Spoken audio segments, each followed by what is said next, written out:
Shut up and sit down.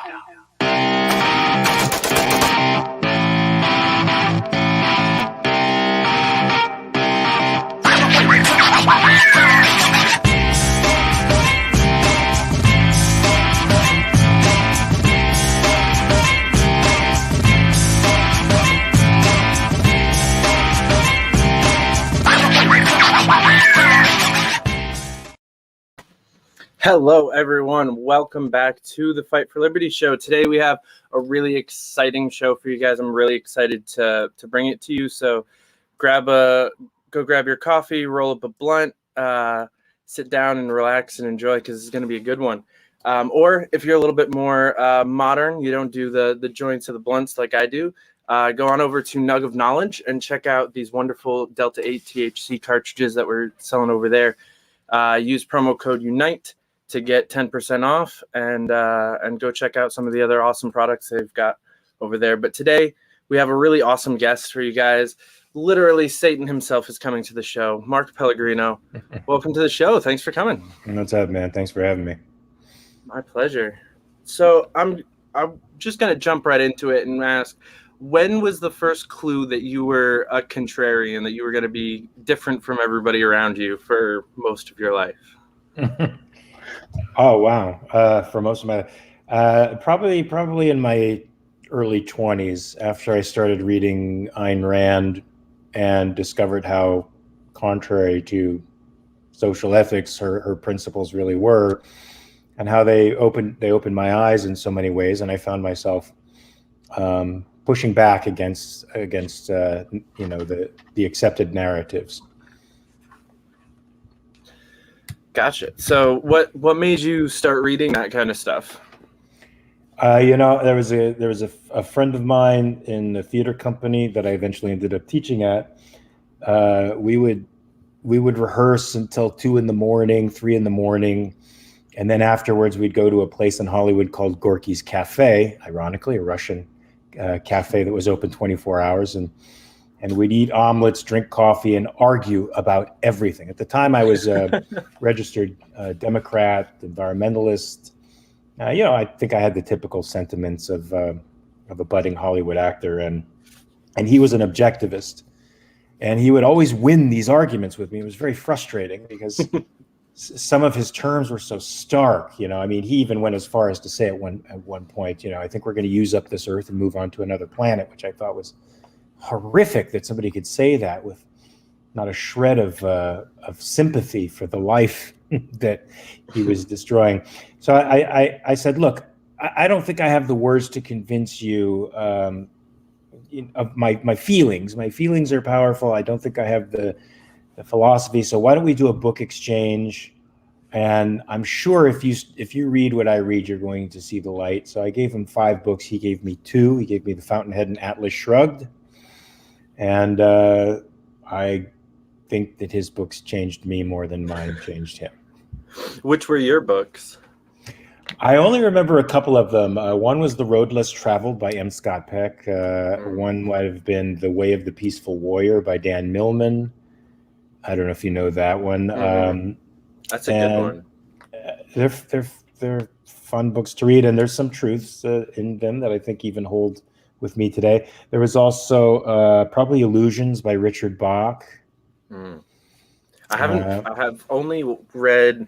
I read for maybe like an hour at the beginning of that, and haven't picked it back up because I was reading it at a friend's house, and that's actually been on my list of things to find a copy of and finish. Well, it's nice and short, and it's sort of inspiring. If reality is what you make it, that wall in front of me is only a wall because I've told myself it's a wall. If I tell myself it's water, I could permeate it with my fingers. I could walk through it. And that's what messiahs do. They see the matrix, so to speak. And right. So it was interesting for a 20-something-year-old. I mean, now it's a little facile, but... Yeah, it's always fun when you start to do the question reality kind of stuff, because there's always a line that you want to create in that. It's like, well, I'll question reality, but only so much of it. Like I'll question that the sky is blue, but not that the wall is in front of me, because I know there's a wall in front of me, right?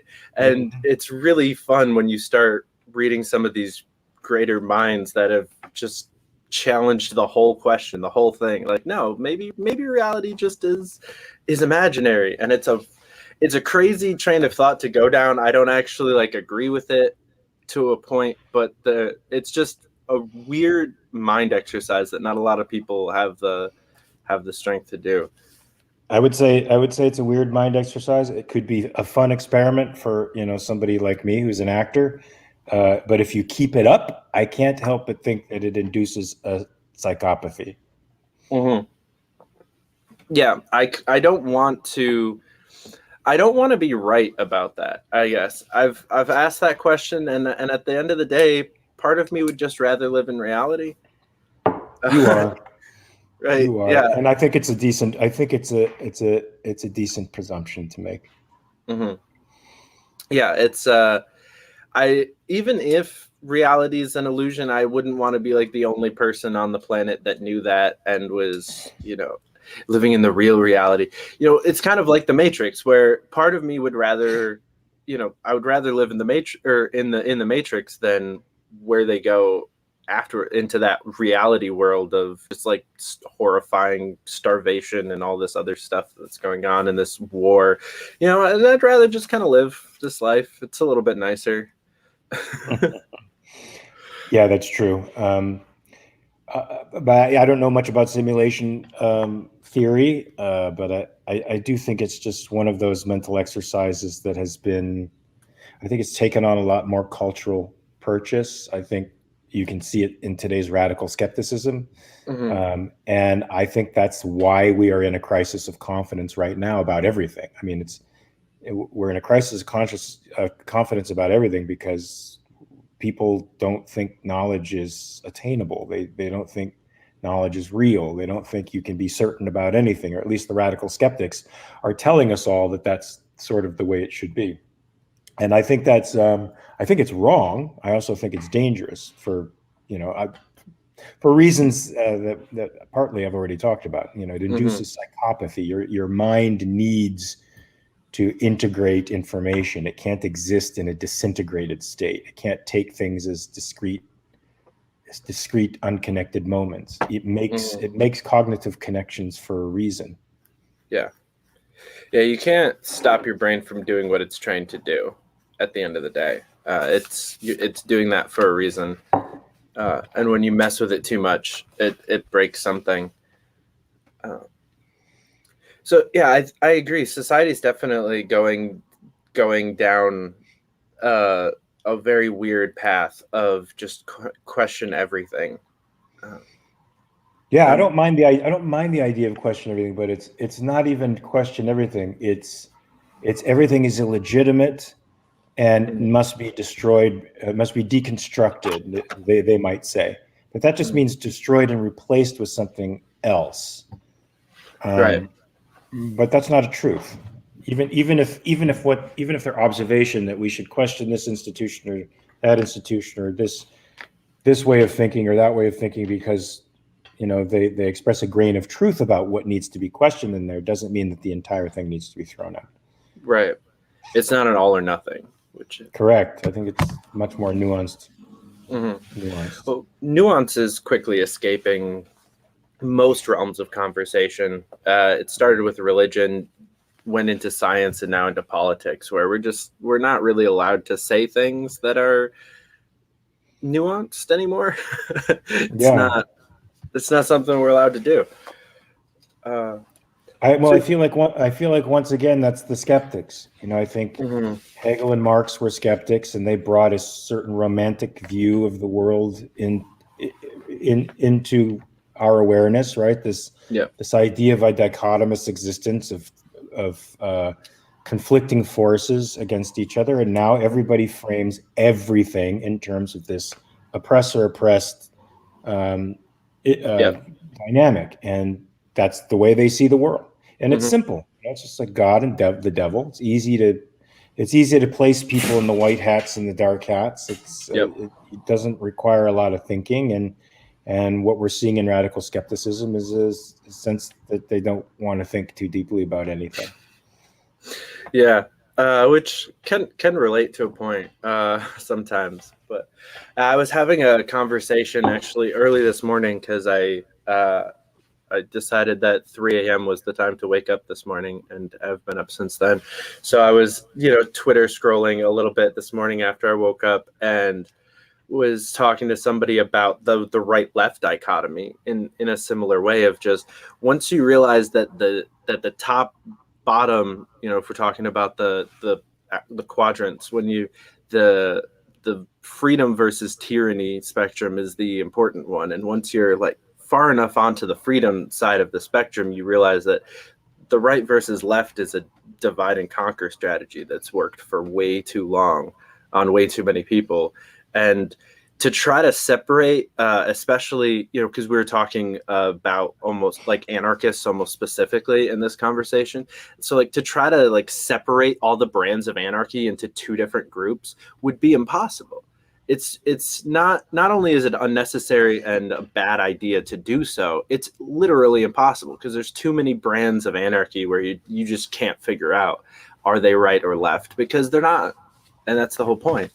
So there's way too much of this false dichotomy of trying to pit two groups against each other, whether that's right or left, whether that's Democrat or Republican, white, black, cop, civilian, whatever two groups they're trying to pit against each other. It's all of these false dichotomies. I mean, in a way, even though I was just talking about these false dichotomies, I'm going to play contrarian to myself. I think politics is a battle between the collectivists of various stripes and individualists. And collectivists come in lots of different costumes. Individualists only come in one, and I don't consider anarchists individualists. I'm not sure how to classify them actually, but I mean, their antipathy for law and objective moral reasoning sort of, in my view, separates them from individualism entirely. Yeah, once you pass that line and go from libertarian to anarchist, it's very difficult for me also to place you into really any group. And I think that's kind of the point, is because it's once you're across that line, it's really just about the fact that you are across that line, and regardless of how you crossed, it doesn't matter to anybody else that's over there. Mm-hmm. So it's as long as you're not trying to force your opinions on me, I don't care what those opinions are at all, and we can live together. So it makes it very easy to live in cooperation with people who non-anarchists would not understand the level of cooperation, which I see a lot online, especially. People get very confused about the wide variety of friends that I have, and how very left and very right they are.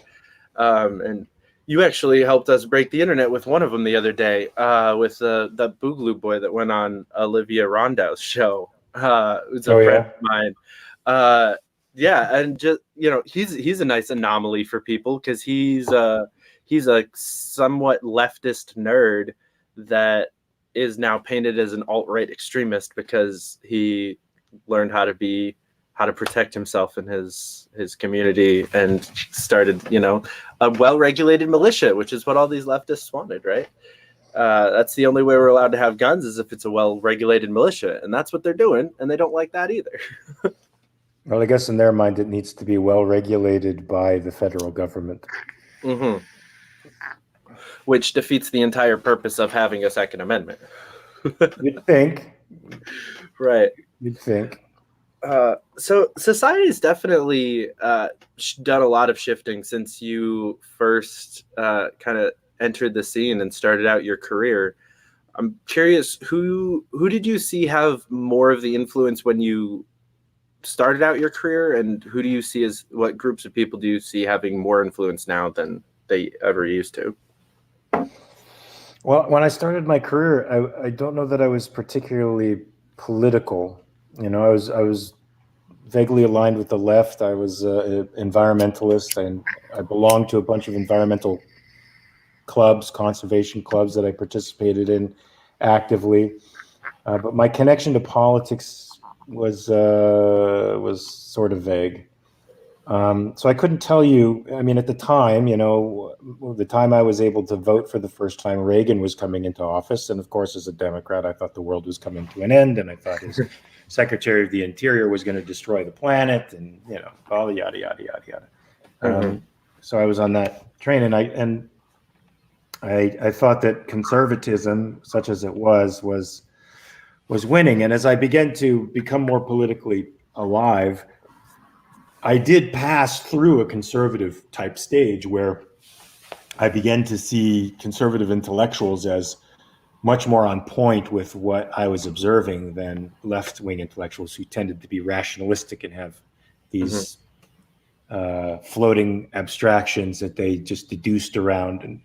And so I began to read right-wing conservative, what I guess most people consider right-wing conservative thinkers, and I thought their ideas were so powerful that they would eventually overwhelm the world. But what I didn't know, that at the time that I was reading all this stuff, there was critical theory was metastasizing in the universities, and it was metastasizing because it was a closed system of scholarship that was asserting itself in sort of a masturbatory way. They would all confirm each other's bias, and then the thing would grow and grow and grow, and then it extended into all kinds of other fields of study. And by the time social media came about, it was it had gestated long enough and was about ready to be born. And I mean, by the time I joined social media in 2013, from 2013 to 14, I noticed a palpable change in the way people were communicating with each other. And I think that's about the time that this creature was birthed onto the world. I noticed that people went from curious and engaged in dialogue. I used to do this little philosophy thing called Can of Worms, where I'd talk about controversial topics with people, and everybody joined in and they were happy to join in, even if they disagreed. It was a very stimulating conversation. I saw Twitter as a place where you could really hash out ideas. And then 2014, the tenor shifted, and the means of communication shifted from curiosity to ideology to and condemnation and canceling without debate, without consideration or thought. And so now I see great opportunities, because now I see that the institutions are dominated by cultural Marxism, and they're dominated by this in the forms of critical race theory, queer theory, and they're continuing to spread their tentacles because they have a sympathetic administration now. So they're spreading their tentacles even further into the education system, reaching into K through 12, not just secondary schools, colleges and graduate schools. But now it's everywhere, and now the corporations have bought into it out of guilt, and that's sort of snowballed into a phenomenon now. It's in the corporate world, it's in our entertainment, it's in our lexicon, and so now they are culturally dominant. I don't think the conservatives have the answer. I don't think the anarchists have the answer.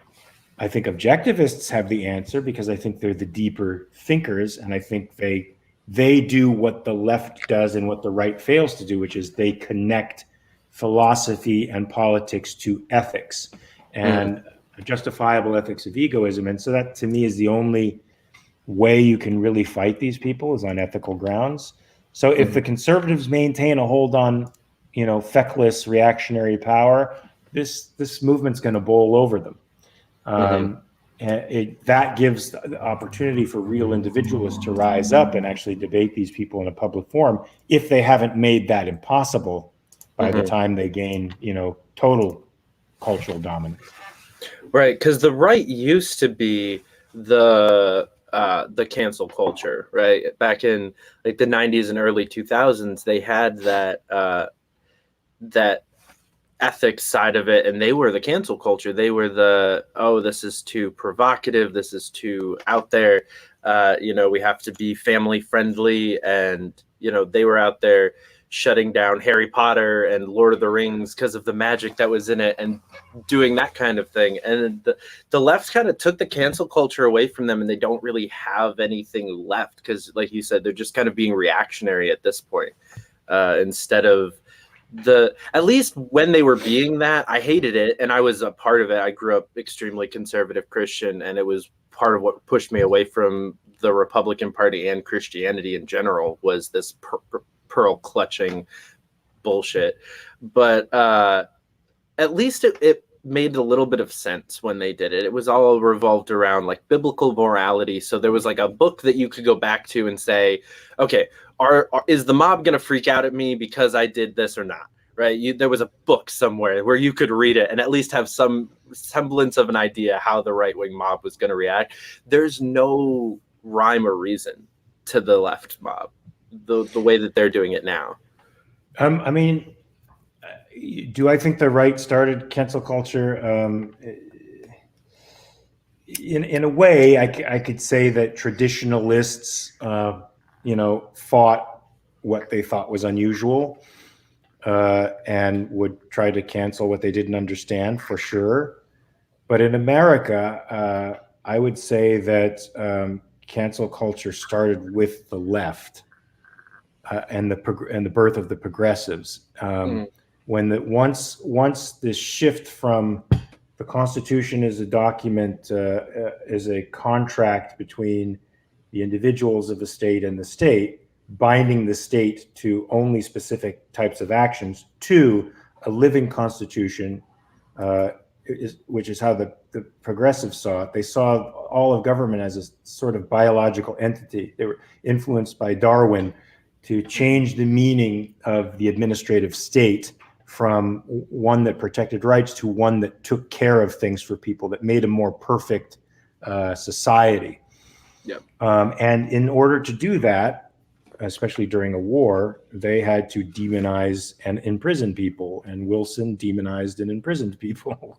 And he had a wing of folks that were specifically that were there to disrupt protests, and beat people up and start investigations against them. Before the Federal Bureau of Investigation became the Federal Bureau of Investigation, it was the Bureau of Investigation. Mm-hmm. And they were, gathering dossiers against hyphenated Americans at the time, and against communist agitation. Now, of course, later on, the left, however these forces of history tend to change, the left became the the standard bearers for communism, and the right was trying to cancel communism. But in that respect, I think they were right, not to do it in private life, but certainly what they were trying to do in the federal government, I think, was not wrong. Communists are violent. They were engaged in violent revolution and fomenting violence in the world, and in disseminating false information, and in stealing. I mean, they were committing crimes. At one point, I think in 1954, they even got outlawed for it. And I'm all for that as a free-minded, free-thinking guy. I think all ideas should be open. But when it comes to politics, if your ideology is about oppressing others, you can't do that. Right. You simply can't do that. So anyway, yeah, and now, in reaction to that, it's funny because the left who hated this McCarthyistic cancel culture that happened in the 40s, 50s, and even into the 60s, they never went away, as they claim today in some of their books, that it was a non-movement, it was a witch hunt. No, they just started seeding the institutions and Mhm. and growing within there and pretending they weren't what they really are. Yeah. And so now their turnabout is fair play, I guess, as far as I'm Mhm. concerned. But I think they've been as much at the head of cancel culture as the right. Mhm. Yeah, I do think that some of the left takeover of the institutions is a little bit natural and unnefarious. But there definitely is.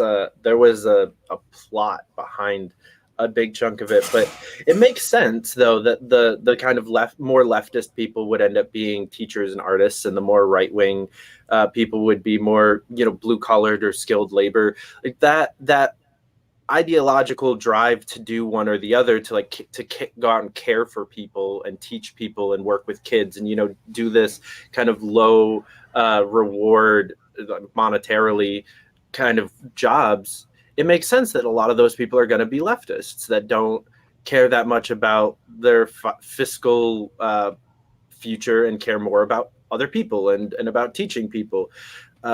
So I think that part of it was helped by just that natural uh, drive for people like that to go into those roles, but it was also definitely controlled, not controlled, but influenced by a group of people that helped disseminate this specific ideology amongst those people and helped teach them, the next generation, my generation, how to be what we are now. And that's some iffy shit. The millennials turned out a little bit yikes.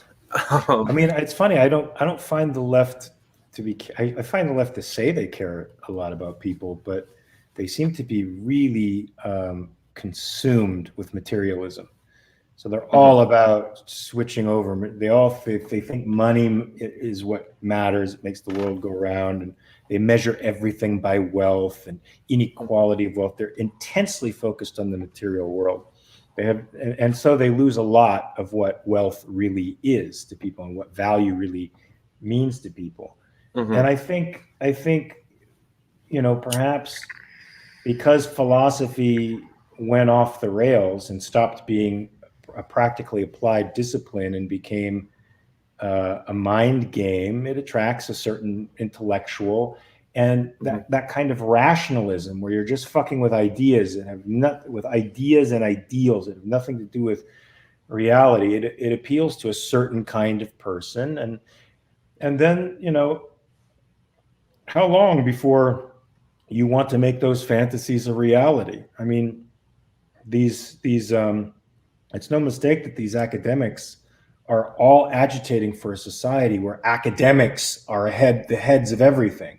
Where they tell you what to do, where they tell you what's right, or they can program your brain to feel the right types of feelings. That's every society they agitate for is a collective with them at the top, like a Platonic set of philosopher kings. Yeah. So I don't know what. Yeah, I think leftism is unique. The left is uniquely drawn to academia and uniquely drawn to these ideas. I don't know if it's because they care about people. That's fair. I heard a theory the other day that sounds a little tinfoil hat, but still rings true, that a lot of this was preparing us for phrases like "trust the science." They had to break down this idea that the average people could compete with the elite on an intellectual level at all. And just make it to where you don't know what you're talking about, and that you just accept the fact that you're clueless about everything and have to get your information from someone smarter. Was just a decade and a half long breakdown to get us to where we are now, so that they can say things like trust the science, wear 3 masks, even though no one says that works.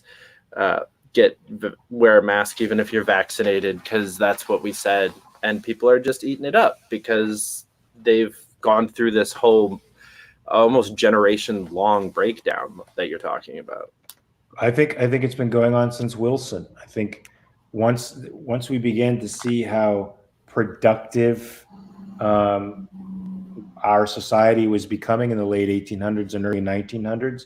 We thought that we could apply science to everything, and those politicians took that seriously. They thought that science could be applied to the dynamic of the social realm, and we could make a perfect world. And so those people as well thought they were above the law. They thought they were above normal human beings, down there in the muck. Wilson hated the fact that he had to go through a democratic process in order to get anything passed, or that he had to appeal to the people, those disgusting things, in order to pass any legislation, because he's an inside administrator. He knows what to do. He doesn't need our approval. We know nothing about it. And these people are also enamored of the new science of the day, which was, eugenics. And they thought they could breed a type of socially conscious, perfect person in and weed out all the weaklings and make a perfect society. And what do you have to say about it? Nothing. You're just a normal person. We are the Platonic kings. Right. So how does it feel to be part of that, though? Actually have people care about what you have to say and be considered, part of the elite in some circles. Yeah, I'm sort of proud to know people who I think are like that, and to learn from people who are like that. And if I can contribute my small voice to positive change, then that's fantastic. That feels good. Unfortunately, I think when you get to this level of a voice, of a magnified voice, you become a rich target for people, and they're not known for honest discourse and exchange. They usually lie. They usually straw man, and their intent is to harm you, not to change you, not to shift your perspective, but to harm you. And that's distressing, and that could cause a lot of pain. Yeah, I've noticed that you are. First, you're here, so you're pretty open, approachable person, especially online. You don't shy away from confrontation or conversation, which I really like and respect. And I've seen a lot of other people online that I've gotten to talk to, because we met in the reply section of some of the things that you've started, and a lot of other people from across the political spectrum I've seen gravitate towards that about you. Also, just the fact that you're not shy from having these kinds of conversations. But I couldn't imagine having that many people see a target on my back the way that you have to kind of go through life. Just like you said, you're just a rich target for people to be very disingenuous and throw up straw men against. How do you pick and choose who you're actually gonna interact with? Yeah, I should probably be more circumspect about the people I pick and choose to interact with, because I normally just take the argument that bothers me most and I go after that, and I just shouldn't. I have a few academic friends who, look, at the beginning of this whole thing, I decided that I had to stand up and fight in social media, because from that time I told you about 2014 on, I saw a malignant culture developing that was relationally violent and unapologetic, and they were starting to dominate the discourse. People were starting to become afraid to speak out, even back then. And I'm like, well, my experience of bullies in the playground is that you have to punch them hard, and otherwise they're just going to keep, attacking you. And so I would start to punch back, thinking the only way to fight these guys is to fight. That's the way you stop them. You stop them while they're still growing in power. And I have a few academic friends like Gad Sad who think the same thing. This culture, this nihilistic culture, has to be lampooned, laughed at, exposed. And I do that whenever possible, but I've come to see that there's a large group of them that doesn't work on at all. In fact, it does more harm to you, because all they're trying to do really is draw out information that they can then use to characterize you in their own narratives. Yeah. It's not even about learning. It's just about drawing you out and clipping tweets and telling people what an asshole you are, and then passing that information around so that it viralizes. So I'm of the mind that I'm only going to punch up from now on. So if you got 5 followers and you say something shitty on my tweet, I don't give a fuck about you. But if you have 130,000, all right, now I'm gonna push back on you and see what you got, because you're an influencer and you're saying stupid and your stupid things. You're perpetuating these myths, and let's see if I can bust them. I like that. When I first started to just use Twitter really and gain any sort of popularity there, I sat down with Nick Sarwark, the former chair of the Libertarian Party. Him and I had Thanksgiving dinner together in 2019, and he told me, don't interact with anybody don't interact with negative comments from people with less followers than you have. And at the time, I had like maybe 150 or 200, so that was pretty easy to carve out the people that were below that. Okay, yeah, and I've just kind of, it's not 100% hard, fast rule, but for the most part, I've stuck to it for the last year and a half, and that's been a key to my sanity. Is just like, yeah, if you've got 5 followers or 15 followers and your entire life is just to comment on the stuff that I post with straw man arguments or just malicious attacks that make no sense, I'm not going to waste my time trying to defend myself against you when there's people out there on Twitter that I can actually have a good conversation with. I can actually change somebody's mind. I can recruit someone to the Libertarian Party. I can convince people to run for office. I can get volunteers for campaigns. And other organizations. Like, I can be out here doing work, or I can be arguing with nobodies that don't even put their face on their profile. Right. It's a pretty easy choice when you actually look at it like that. But in the moment, it's really easy to just go for it and defend yourself and just get caught up, especially if you're bored. And then you get or you need to do something else and you're actually procrastinating. Yeah. And then you go down that rabbit hole and 2 hours has gone by and your blood pressure's through the roof and nothing's been solved. The person hasn't changed. If anything, more people have piled on to you to attack you because they smell blood in the water. It's just stupid. Yeah. That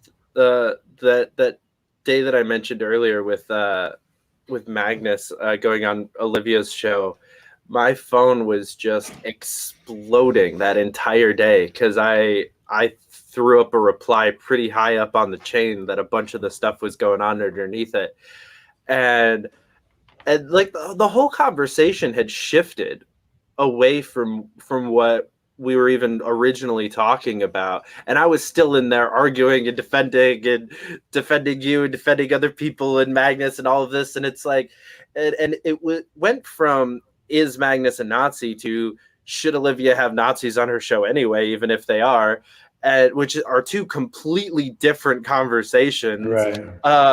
And obviously, like I agreed with you on both of, or I agreed with you on the larger stance of, we should be able to talk to these people in an open light and show how stupid their ideas are if they're that stupid. Yeah. But I started out just kind of defending his character, and then it got into this whole other thing, and it was a whole day. It was an entire day of my life that just me too. was in that entire Twitter war, and I'm like, I got done with that day, and it was fun because, I mean, I was interacting with you on Twitter, so that was something that, I got a little pat on the back from, one of the. It's like, I mean, I was a huge Supernatural fan growing up. I had a bunch of friends that were really into Lost as well. So like you've been on my list of like celebrities that I've been a fan of for a long time, and then to have that be something that just happened on Twitter out of nowhere, I was like, oh my god, Mark Pellegrino knows I exist. I was struggling between like that rage of like the Twitter warfare and fangirling and just like enjoying the fact that I was fighting alongside you on Twitter. Yeah, that was fun. Look, I mean, there was the main perpetrator of that thread. Her name is Cubby. She goes by Cubby. Mhm. She's an educated person. She knows exactly what she's doing. Yeah. And she's challenged me to a debate, and we're actually trying to work out a debate on critical theory. I've offered her a forum, and she's looking into whether or not that works for her. But she's sophisticated in all the lingo, the lexicon and what it all means, and she uses that. And I had to fight her because she was trying to tell me who I should and shouldn't fucking tweet. Mm-hmm. She was trying to tell me that it would act as if it was her business to monitor me. And like, Mark, I know you said you don't tweet out these problematic people, but here you are doing it. I said, no, I'm tweeting out my friend's show. Mm-hmm. And but this person is so-and-so. I said, what is this? Yeah. What is this fear you guys have of ideas?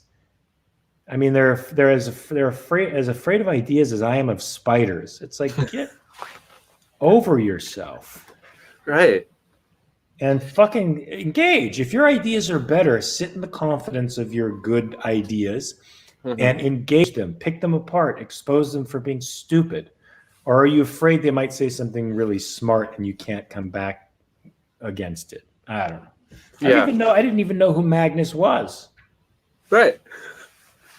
Yeah. And that's the best part of it, really, because I honestly love getting into that debate with people because he's someone that I know in real life and am friends with.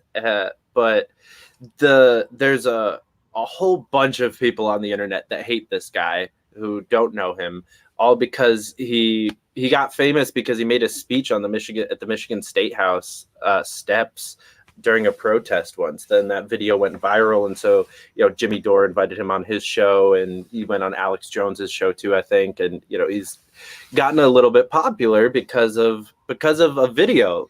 And the thing is, even if you watch the video, you notice the fact that he has a pride flag on his uniform.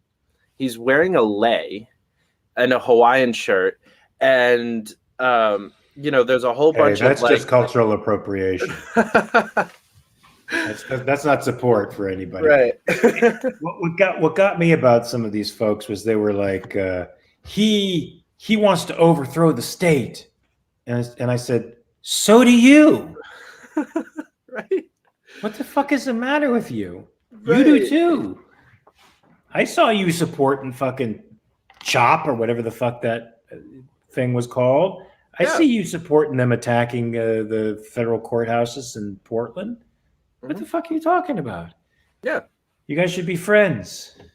Right. And that's the funny thing about him is that he's friends with like a whole bunch of BLM and Antifa people, and they work together. And that protest where that video was taken was a joint protest of all of these different like militant or paramilitary groups of all of persuasions. It was a unity protest. That was the whole point of what they were there for, was to unite all of these groups in their common goal to push back against tyranny and authoritarianism, because that's something that we can all get along and agree on is bad.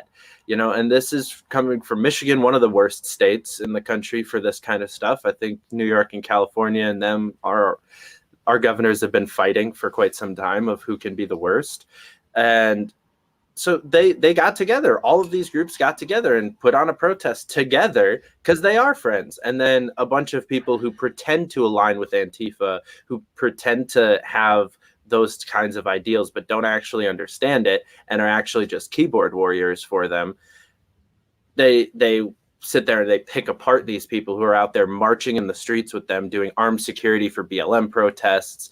He was down in Louisville with the Breonna Taylor stuff a couple weeks back, also doing armed protests, protecting these BLM protesters from police brutality.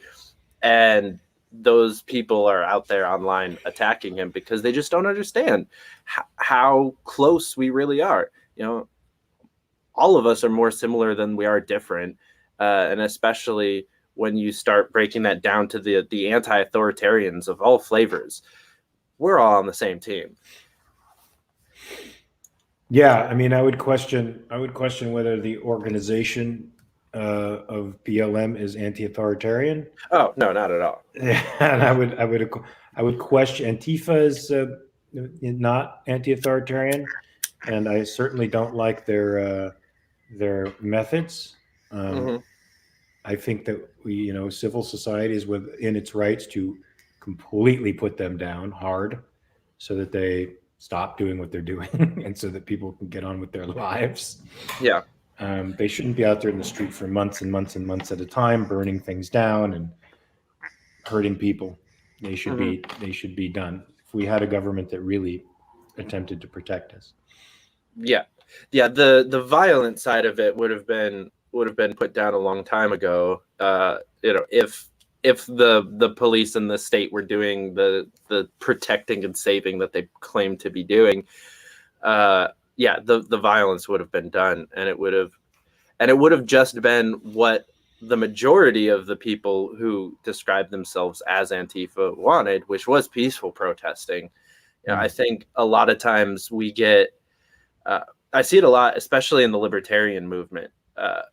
We defend other groups like the 3%ers or the Boogaloo Boys or groups like that who have been just vilified in the media for being this dangerous, terrible group of people who are out there doing these violent things. And we know them, so we're out here defending them, but falling victim to similar media narratives on other groups where, you don't know, or we don't get news about when Antifa marches and they don't burn down anything.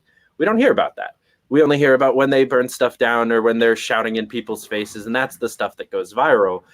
And we don't see the fact that whenever one city's getting burnt, there's 30 other cities with Antifa marches going on completely peacefully with no violence or anything like that. I'm not going to say that the group is good. I'm not a member. I'm not a fan. I agree with you. I don't think violence really is the answer. And if it ever is, it needs to be coordinated and better planned out than that. If you want to go towards the violence route, it needs to be focused on the actual problem, not Footlocker. Right. I mean, I think the violence has a purpose. It's to sow chaos. It's to cause problems. It's to create fissures in our society, and more fissures that they can exploit. It has nothing to do with constructing something good. Yeah. One can say that physical violence is completely justified in Hong Kong against the communist Chinese. You could say they're attempting to completely deny you your rights to life. You should fight, and you have no recourse. Here you do. So the violence is not for constructive purposes. It's for destructive purposes. Yeah, and it should be put down hard. Yeah, I had very little problem with like the burning down of Precinct 3 in Minneapolis. I live in a system don't. And so that's why they are getting violent, because they claim there's no other means of expressing the injustice that they're experiencing. That's palpably false. Yeah. And I know they're just going to say, oh, Mark Pellegrino is just a privileged white boy talking. But, it's false to anybody who has eyes. That a lot of these movements are gaining traction despite the violence, not because of the violence, but despite the violence, because people's eyes have been open to injustices for a long time. I mean, when BLM first came on the scene, right after Trayvon Martin, I was tweeting their videos. I was retweeting their police brutality videos because I thought they were important.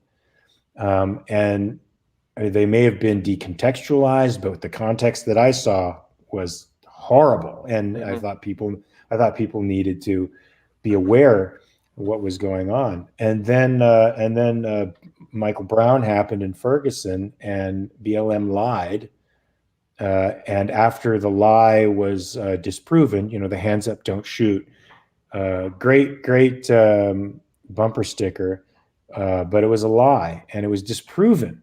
It was forensically disproven, and still they maintained the lie and encouraged violence. And once I saw that, I knew that those folks, the people in the organization, were not interested in quote unquote racial justice. They weren't interested in African Americans being safer in the world. They were interested in taking something down, which in, I guess, since they're cultural Marxists, would be our capitalist system, for which everything evil that has ever happened is to blame. I don't think they've used their significant millions to fund scholarships to Black colleges. I don't think they're building wings in schools. I don't think they're funding job training programs or even helping to feed people in poor neighborhoods. Is this happening? If it is, let me know. I think they're buying their own houses. And these cultural Marxists are accumulating real estate as we speak. It was absolutely horrifying. I watched an interview with one of the founders of BLM, whose name I'm not going to remember off the top of my head, where she was actually confronted about the fact that she just purchased like a $1.2 million house or something like that. And her response was that she's investing in the Black community, starting with her family. I was just like, that's not the community. That's you. This doesn't even make sense, especially because you moved to a fucking white neighborhood. Because that's the, like, you can't get a $1.2 million house in Florida in the Black community. That's not really. There was one in Topanga Canyon. I know that where there's a 1.3% Black population there. Yeah, she's full of shit. And it's especially since her gains are ill-gotten. I mean, they're basically extortion, and they came through threats of violence, as far as I'm concerned. So it's not even like this person created a value and is selling it to other people, from which they can legitimately say, I'm enriching myself and my family. No, they've used an atmosphere of intimidation. They've stoked hatreds and increased the divides between people, and from that profited enormously, because these corporations are fucking pussies and can't, and want to be on the right side, quote unquote, of history. Yeah. Which is never the right side of history. When you're on the right side of history in the moment, it just means you're with the mob, and 15, 20 years down the line, you're on the wrong side of history. Right. Yeah. Imagine how those people felt that we're trying to just restore order between the colonies and the British. We just want to make sure everything's okay. I want to be on the right side of history. I don't want to be part of this tyrannical anarchist group of people like that Washington. It doesn't usually end well when you just go along with the mob as a whole. Correct. I think so too. So this year had a lot of weird stuff, because we had the rise of BLM to a more prominent place. I'm with you on when they started. I was 100% gung ho. I was actually had just moved to New York when Eric Garner happened. I was there for maybe weeks when that had happened. So that was a huge wake up call for me. I woke up to how bad police could be in my hometown, but until I moved to New York, because the NYPD is just a whole other level of a military. I mean, they really are just a military. But this year just did a whole nother thing for them. And then you also had the lockdowns sparking a whole other set of protests. And both of those created this false dichotomy where you're with the BLM stuff, you're either pro Derek Chauvin or you're pro burning down Foot Locker, and there's no in between. Right. And same with the lockdowns. You either want grandma murdered or you want people that go outside without permission murdered, and there is no in between. And so much of our society, and not even just America, worldwide, with both of these issues, just fell into one of the two camps that they were told to pick. Yeah. They were told you can either be BLM or back the blue, pick, and everyone picked, and it was really weird. There was no fight against it. All about 3 months up to the election, I was on Facebook beating the fuck out of my tribal friends on the left and on the right, because they would just post their tribal shit, and they talk past each other. One tribe sniping at another tribe. Most of it's bullshit, And I'm like, guys, there's a third way. You don't have to go these two ways, and there's probably an infinite number of ways you can go in between them, but there is at least a third way. Mm-hmm. And I don't think I ever convinced anybody. I made a lot of people mad, but I didn't convince anybody. Yeah, so I actually wanted to talk about the multiple different ways, because I'm a member of the Libertarian Party, but you actually went and started your own. I wanted to get into that a little bit. What caused you, or what made you decide that none of the third parties that existed currently were the vehicle, and that we needed a new option? None of the third parties are consistent defenders of individual rights. And so I decided to, with a partner, Joe Sanders, and a philosopher, Andrew Bernstein, who's written a couple of great books on capitalism, Capitalist Manifesto being one of them. We decided to write a platform that consistently promoted and supported individual rights. So we did that, and not in the hopes of putting anybody in office right away, but that the platform would be out there for people to look at. The ideas would be there, and in time, we would start taking on local elections and progressing the party further along. So I can. I'm curious what I don't want to sound like a why didn't you pick the Libertarian Party? But because I understand, but I do have to ask, because most people in the LP would consider themselves good defenders of individual rights. Yeah. So I'm wondering what you saw from the LP that made you not agree there. Most of the libertarians that I argue with are more pure libertarians, in the sense that they're anarchists, like a Murray Rothbard, and they don't believe in objective law, and they don't believe in objective morality. Since everything is subjective, I think they consider anyone else making a law to be a sort of tyranny on them if they have to abide by it. Mm-hmm.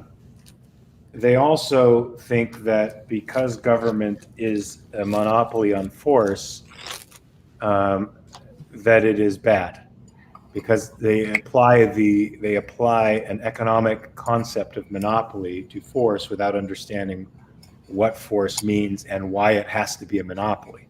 So they think that you can parcel out this good or service to other organizations and probably get better results, because that's the way the market works. But markets are the absence of force; they're not in force, and so force and markets don't go together. I mean, you could certainly hire protection agencies under the umbrella of a government system whereby rights are protected and where these people are subject to these objective rules of behavior. But having one protective force against another protective force, each according to their own notions, following their own notions of what aggression is, since their prime, I guess their moral axiom is the non-aggression principle.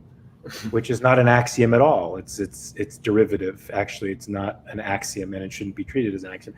So, I mean, Right. I could go on and on and on about all the problems I have with libertarianism, where it's inconsistent, and where it leads to the type of libertinism that I see even in Murray Rothbard's Libertarian Manifesto. There's some horrifying things in there, some horrifying ideas. Yeah. Like if you're adjudged legally insane, you can't be compelled to go to trial. Or even if you've been charged with a crime, you shouldn't have to be compelled to go to trial.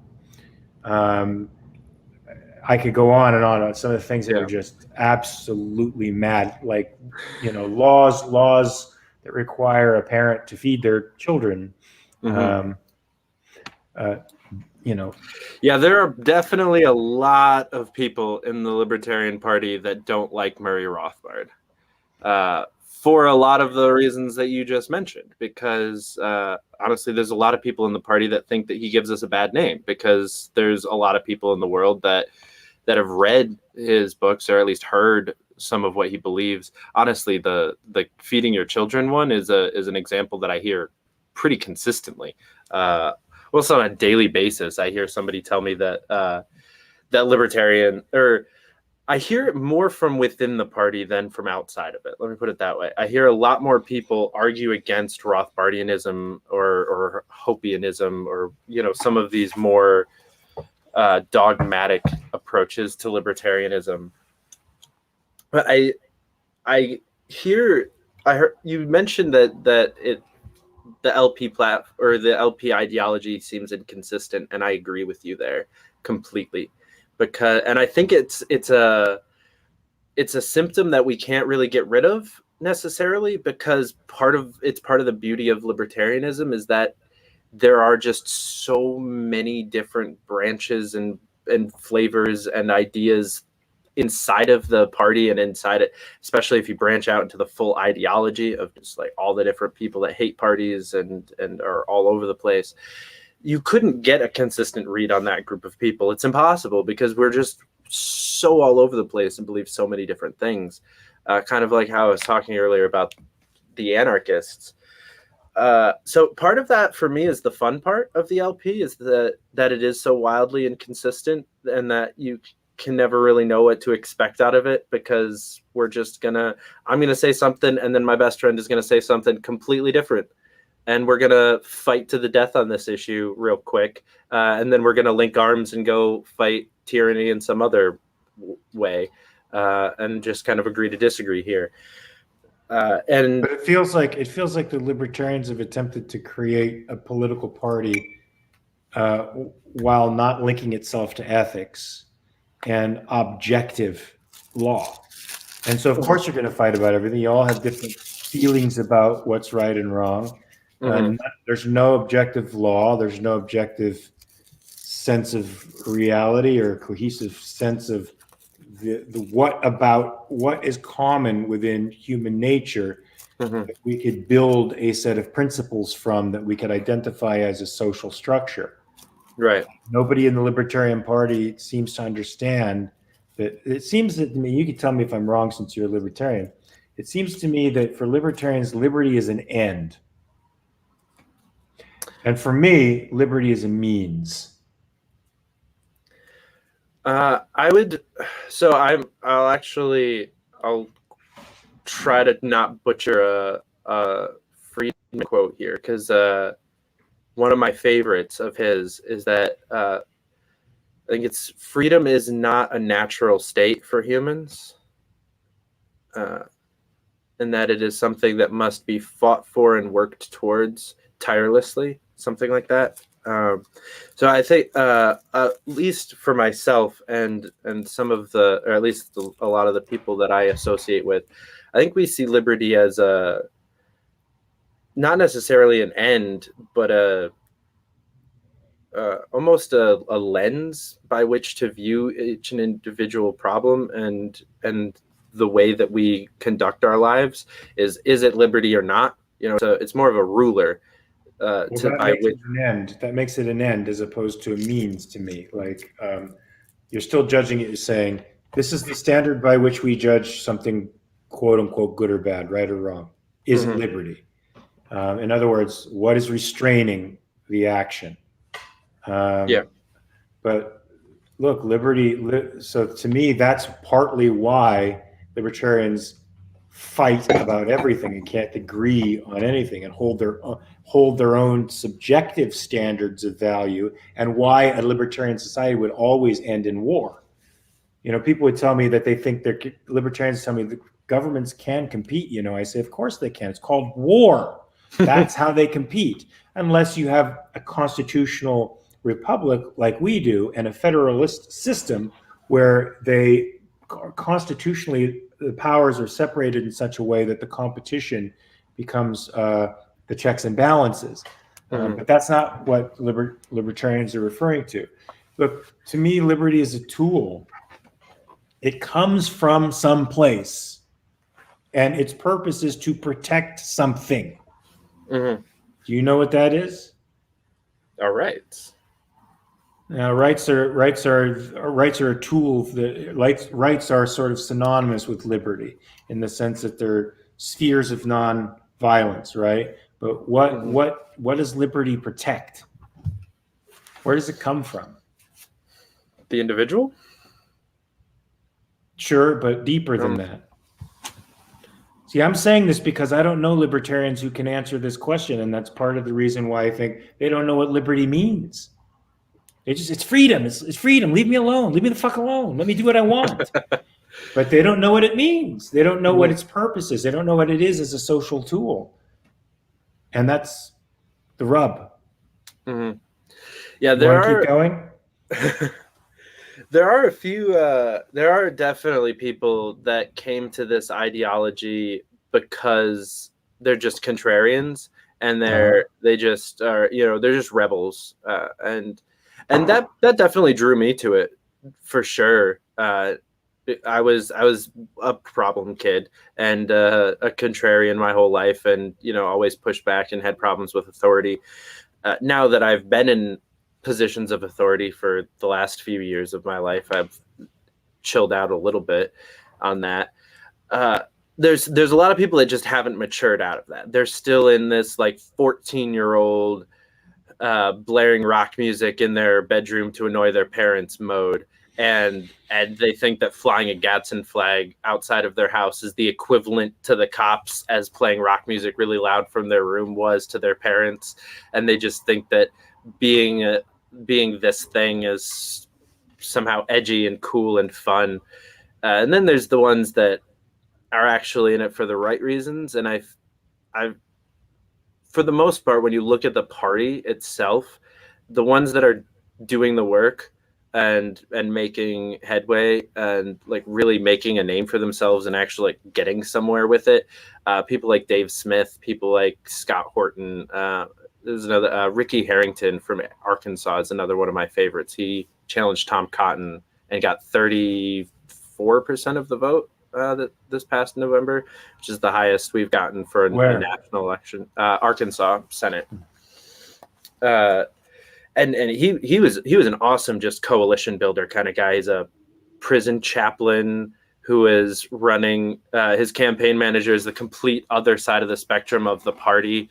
And they just ran a really nice unifying campaign against one of the most just objectively racist people in Washington, who actually said that slavery was a necessary evil that shouldn't have been abolished out loud, like as a senator, as an elected senator. So it shouldn't have been that difficult of a race. But those people, I feel like we all have a different definition or reason for why we fight for liberty and why we're in this thing, but those people are definitely going to be of a higher intellectual quality and more what you're looking for than the people on Twitter on average, for sure. That's part of my day all day, is just dealing with the fake ass libertarians that think that they know what they're talking about, that troll me on Twitter all day because I'm part of the problem, because I'm running for office and I'm just catering to this monopoly on violence and just trying to be a part of it and all of this. And I get torn apart all the time for what I do by libertarians. So I can I definitely understand that nihilistic, just bullshit mentality that can exist in our circles and push people away really easily. But the ones that are actually in there doing the work have a real personal understanding of why they're doing it and what liberty means to them. And it might mean something a little bit different to everybody, but I think it's at least more thought out than your average libertarian.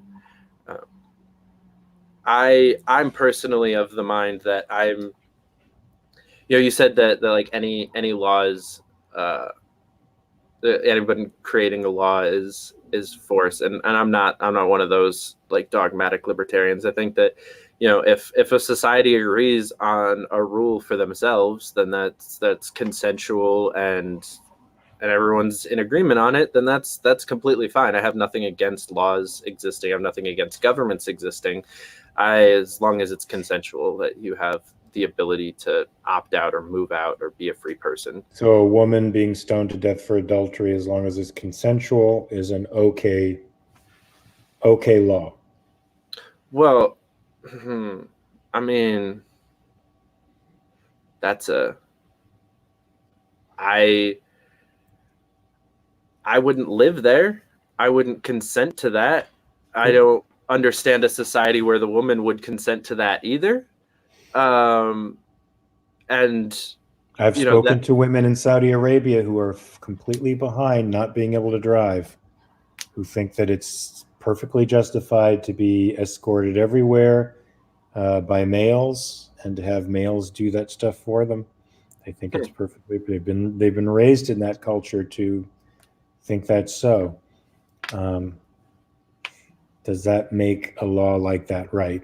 Banning women from driving or jobs or making it illegal for a woman to show her face, her legs. I would say consensual. No. Honestly, like that, you bring up good points, and I don't think that makes that those laws are okay.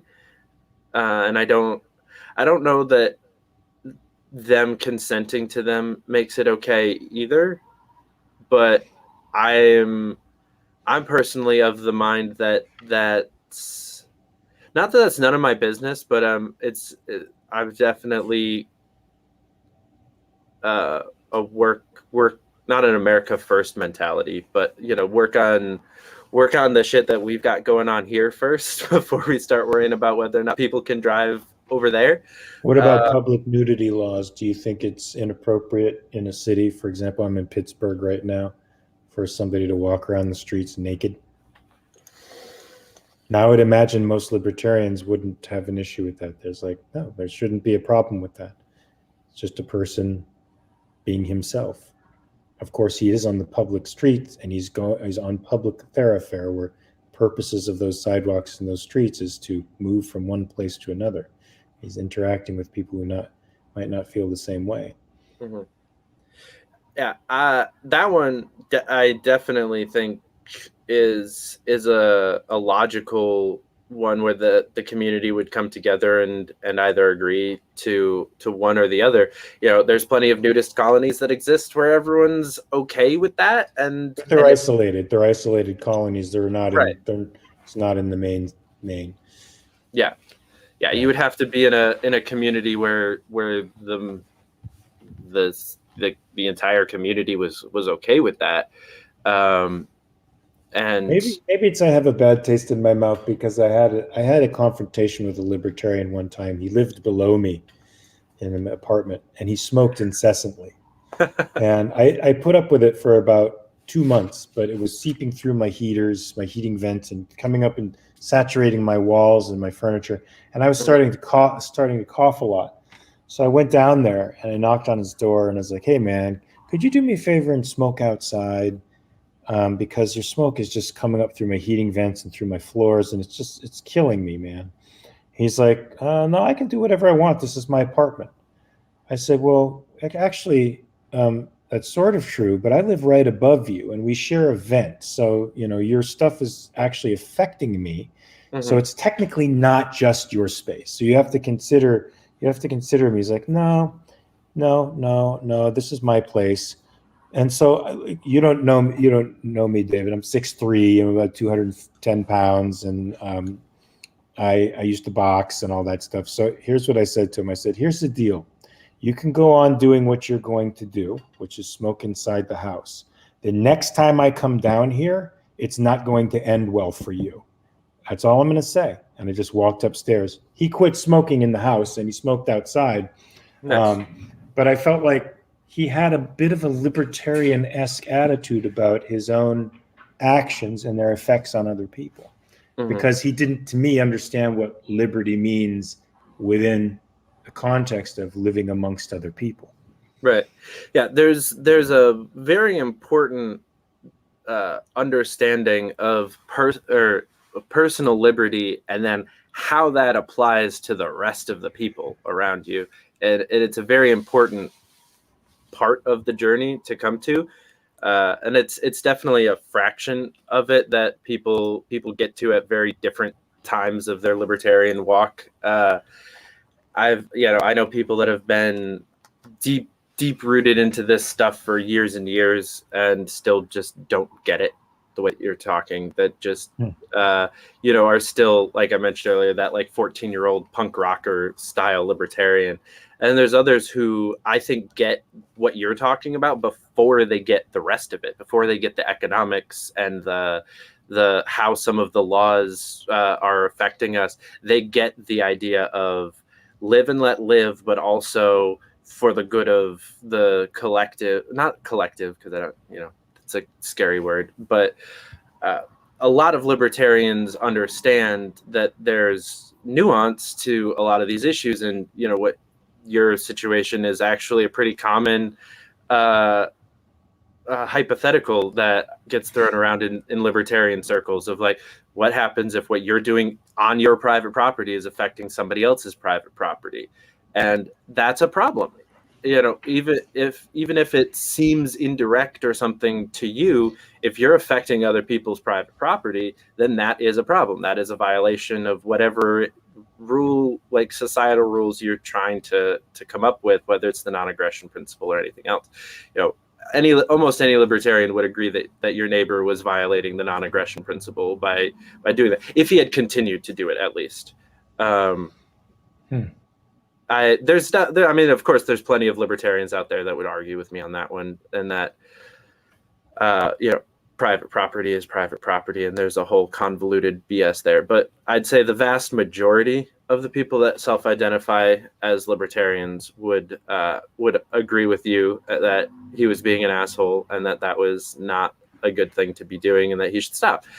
And the real question is, should we handle it the way that you did, or should we be calling the cops on him and having him like arrested or harassed or something like that through the state?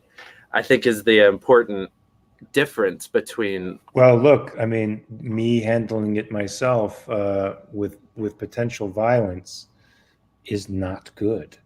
I was mad. That's why I said what I said, and I fully intended to do it. But that's not the way you handle violence in a civil society. You relegate violence to a institution governed by objective rules, so that you're always at every point in a civil society elevating reason above reason and right above force.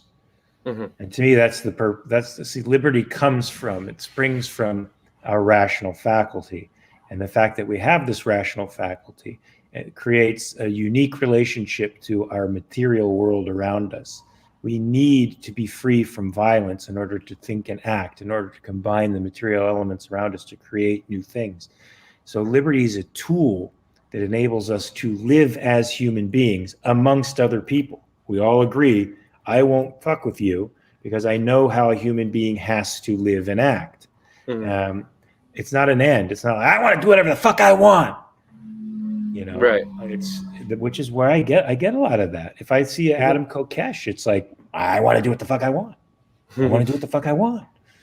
To me, that's a 14-year-old way of looking at the world. Yeah.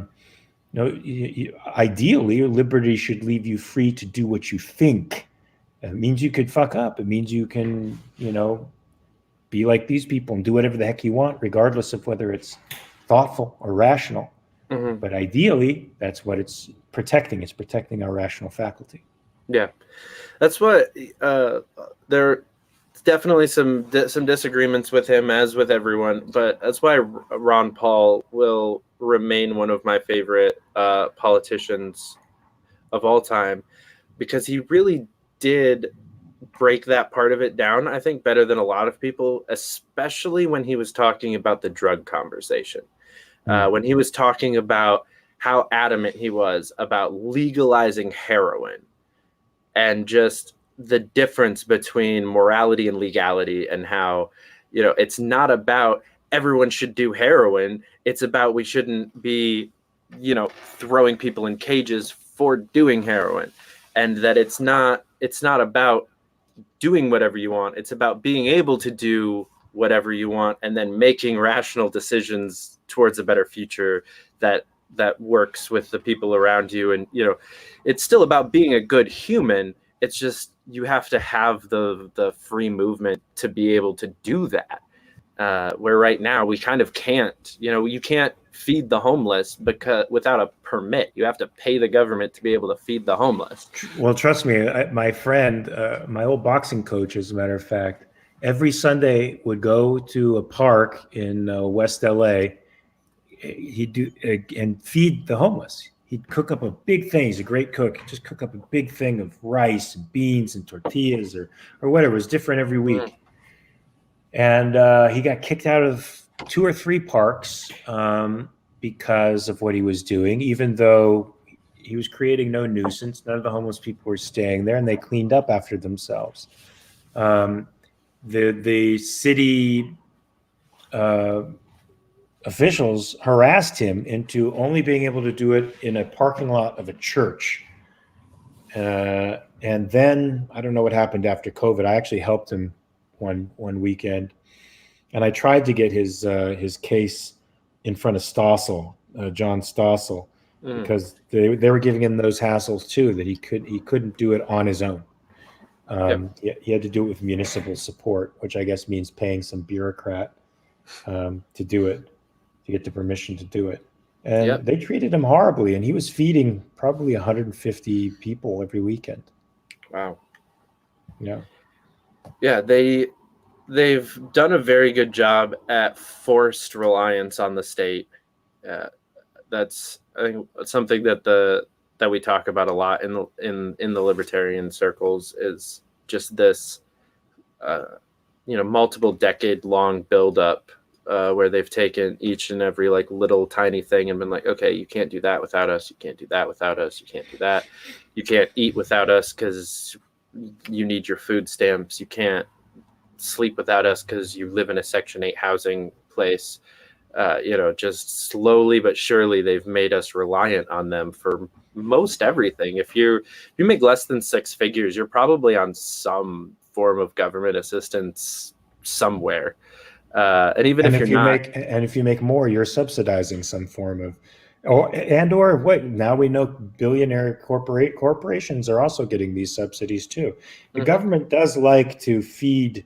It understands that the two most politically viable classes, most exploitable classes, are the rich and the poor, because they can stoke resentment and hatred in the one and fear in the other, and keep them constantly at each other's throats and profit off of that the whole time. Yep. And it seems to be a strategy that hasn't changed for eons. You'd think humans would get wise to it and change, but doesn't seem to be the case. Yeah.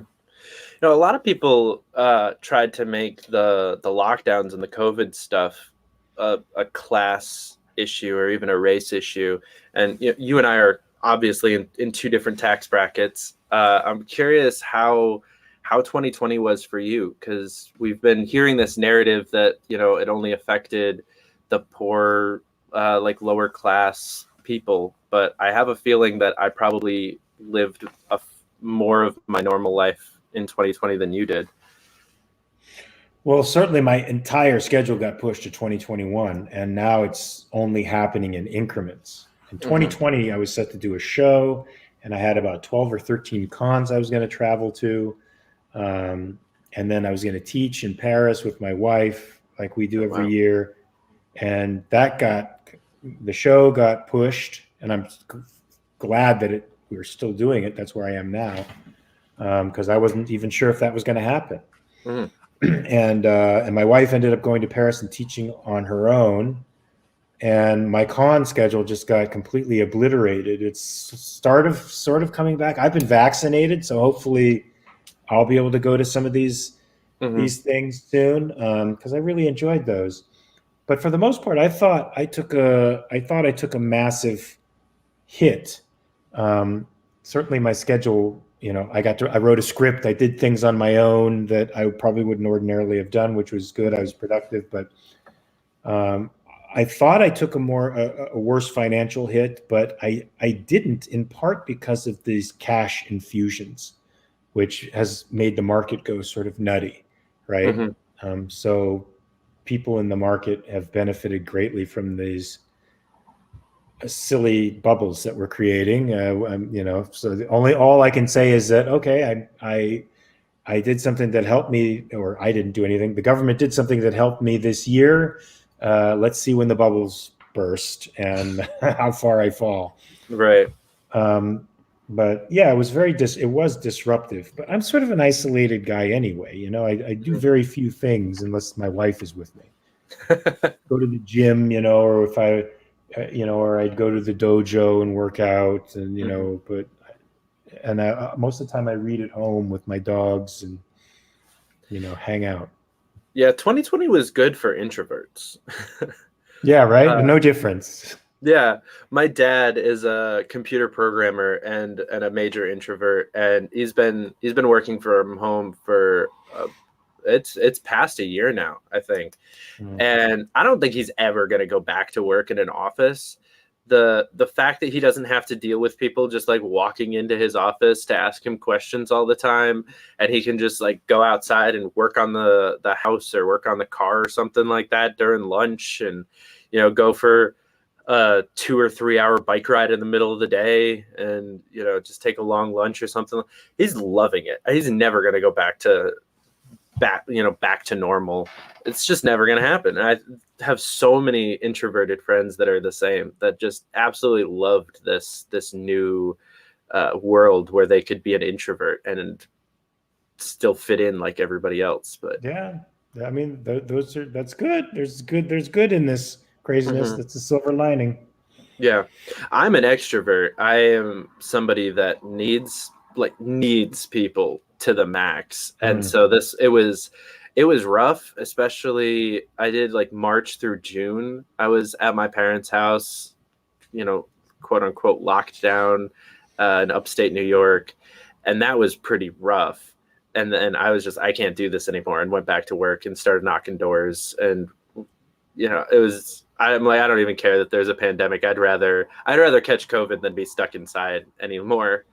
And miraculously never did. I worked in 14 states and knocked almost 100,000 doors in 2020, and Wow. didn't even catch a cold, actually. Was this Uh, for the Libertarian Party? Actually, almost none of those doors were for the Libertarian Party, Mm. unfortunately. I started off my 2020 with Tulsi Gabbard's campaign up in New Hampshire and then in Mm. Utah, and then went to work for Young Americans for Liberty. Mm. In July was what got me back to work. So they were all Republican candidates, and then a couple of Democrats as it got closer to election date. I worked just a whole myriad of different things. I was kind of a political mercenary through 2020. It was just, if you're gonna pay me to knock doors and you're at least like somewhat decent. Actually, I worked for people that I'm not proud of. I actually worked for both Trump and Biden for very short periods of time in 2020. Uh, quit Trump's and I got fired from Biden's. Really? Yeah, the Biden people weren't happy that I was talking about Joe Jorgensen to people at the door. Ah. Understandably.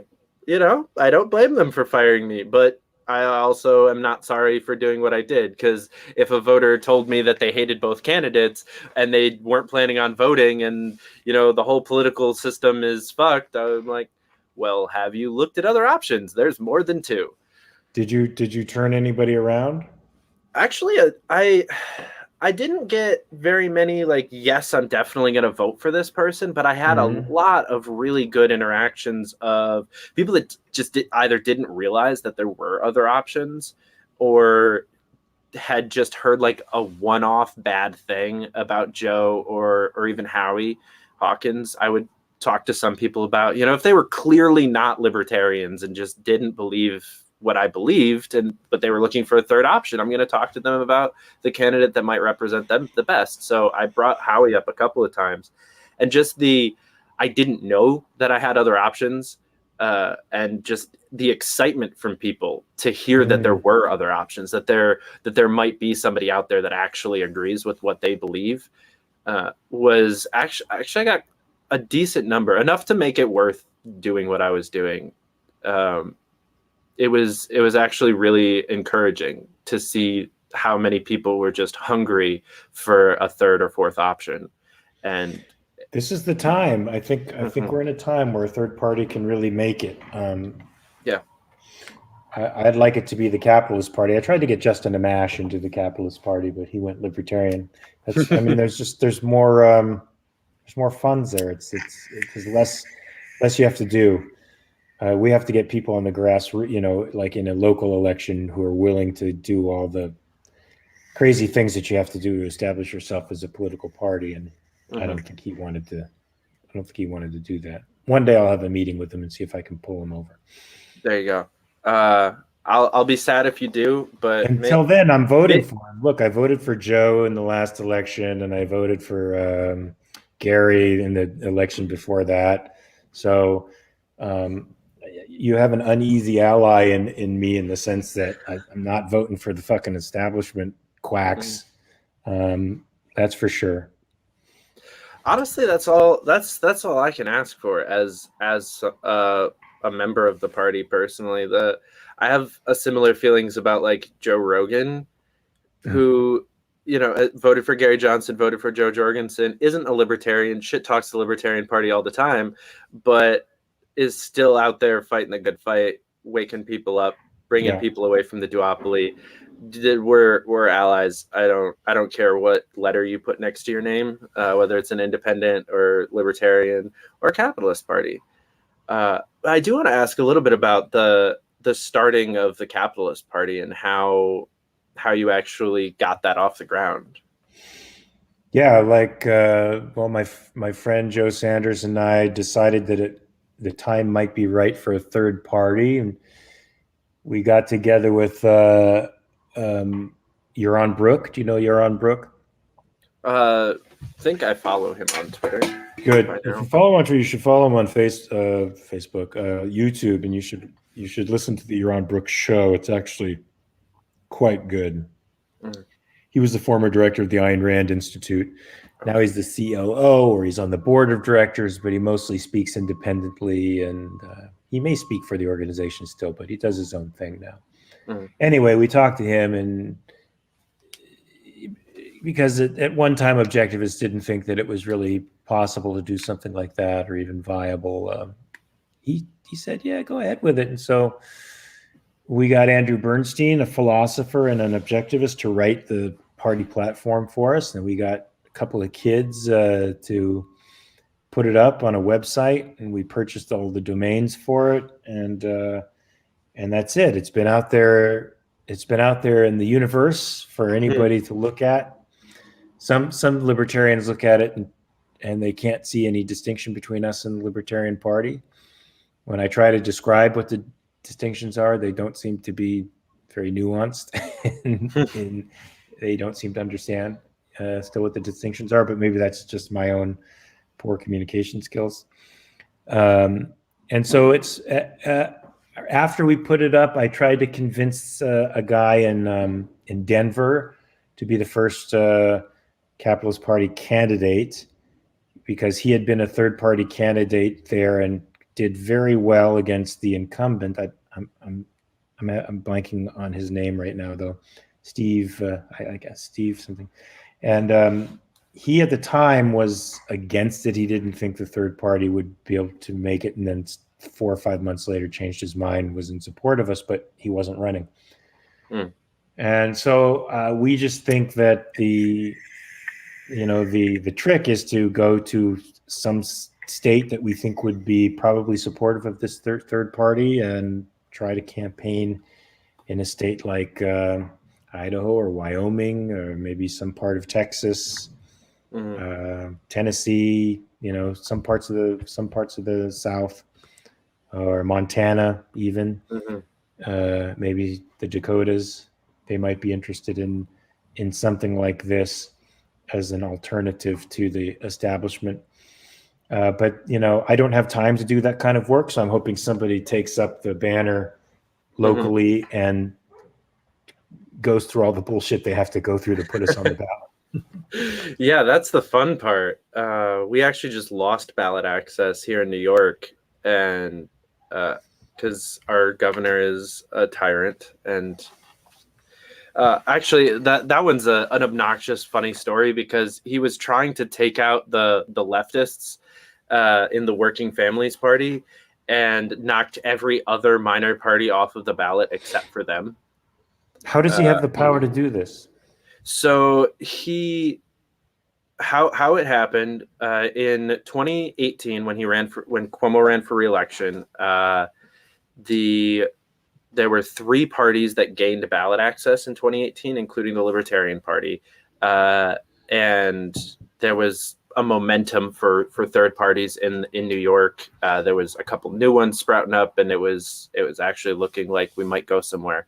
So there was a committee created to figure out how we should redo our ballot access laws to make sure that everything's kosher. He literally created a committee to figure out how to stop third parties. This committee came back with a new vote threshold that you would have to achieve every 2 years now instead of 4 to remain a party. Cuomo pushed that through into law, and it got struck down as unconstitutional because it had come out of committee and wasn't like in legislation or anything like that. So it was easily struck down. And so what he did was he then took that entire piece of legislation and stuck it into our emergency COVID relief budget from last March, and put it into law that way. Yep. He's so sleazy. So it went from 50,000. Is he gone yet? Is he gone yet? I wish. Wait, so it went from 50,000 to? Yeah, it went from 50,000 to 130,000, and from every 4 years to every 2 years. So yeah, that it was a huge jump, and it was insurmountable for us, for the Green Party, for the Independence Party, for all of the new parties that had gotten on the ballot in 2018. And it kicked every minor party other than the Working Families and the Conservative Party are the only 2 that survived that. And that's because they ran Biden and Trump on their party lines for the general election. So it's not like they're actually third parties. But the whole thing was, the whole thing was to take out the Working Families Party, because they had actually thought about challenging him in the general election in 2018. They were going to put his primary opponent on their line in the general and actually challenge him in the general, and they didn't do it. But just the fact that they had the ability to challenge him scared him enough to try to take him out. But they put Biden on their ballot line last year and easily got over the 130,000. They got like 680,000 votes or something on their line for Biden. So just blew past that new threshold. So yeah, wow. Ballot access is a fun challenge. Some states are a little bit better at it than we are, though. I don't expect a capitalist party to be on any ballot in New York at any time in the next 2, 3, 4 decades. Yeah, I would love to help strike down some of that bullshit in the next couple of years, but honestly, I don't know that there's hope for the state of New York. I'm looking for an exit plan. We're looking at a couple of other states right now because. Which ones? Mostly Arizona and Oklahoma because of people that I have in those two states. But I'm honestly pretty open. I'm going to spend this summer, almost the entire summer, in a camper, driving around the country, going to like Liberty or just activist or music festivals in general, promoting the show and the network and a Nug of Knowledge that I did the promo for at the beginning. So we'll see. I did 14 states last year. I'm going to try to break that this year and just see which states I like the best. Last year, I liked Michigan a lot, but they're also pretty tyrannical, so I don't know that there's that much hope there. Yeah, I'm just kind of hopping around to see what I like, because I've been to most of the states, but I haven't really spent time in them and really like lived there and been a citizen. Where last year it was like 6 weeks in each location. So I got to actually get a good feel for what society was like, what the drivers are like in the neighborhoods, that kind of stuff. But yeah, because I'm definitely thinking about getting out of California. Not thinking about it anymore. It's becoming a necessity. Mm-hmm. Do you have any states towards the top of your list? Yeah. Well, I wanted to go to Austin, but my wife is not too keen on the idea of even Austin, Texas. But hopefully she can change her mind. The next spot we were thinking about is Nashville.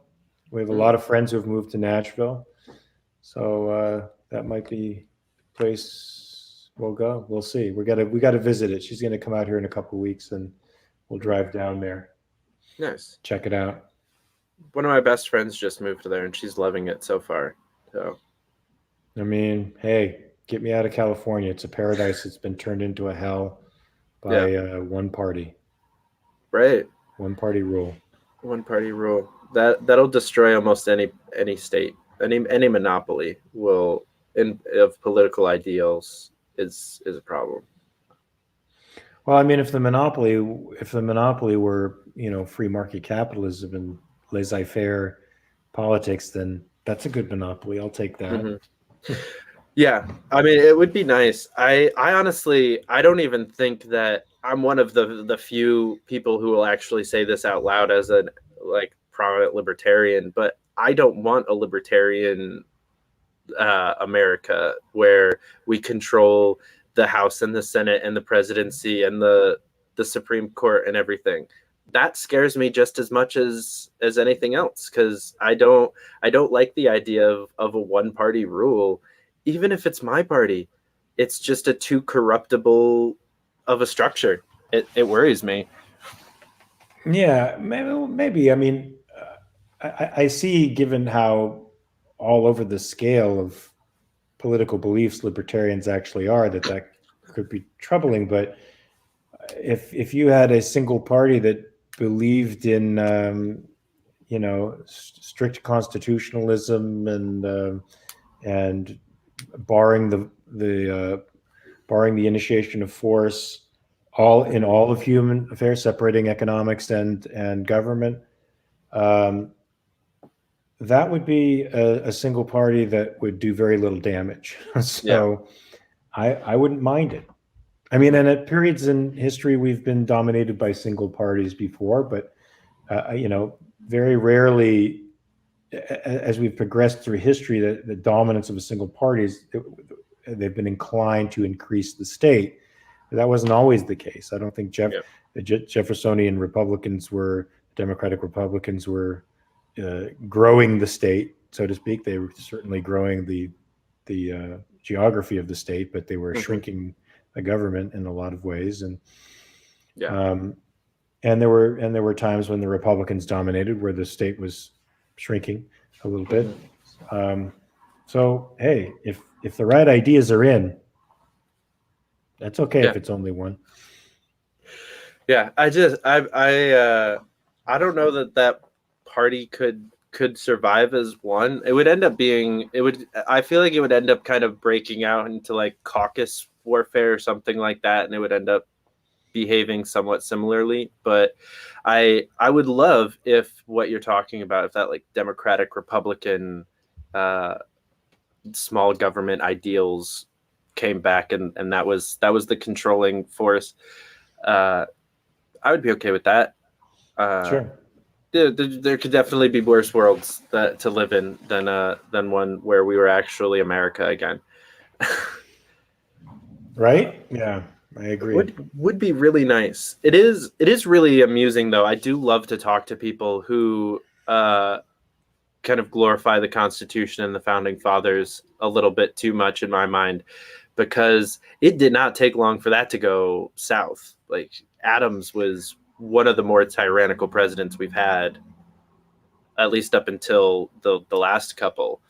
I tend to be a little bit sympathetic, though, in this respect. They were men who were surrounded on all sides by European powers that were avaricious and looking to leverage any power they could to split the colonies up and to start civil war.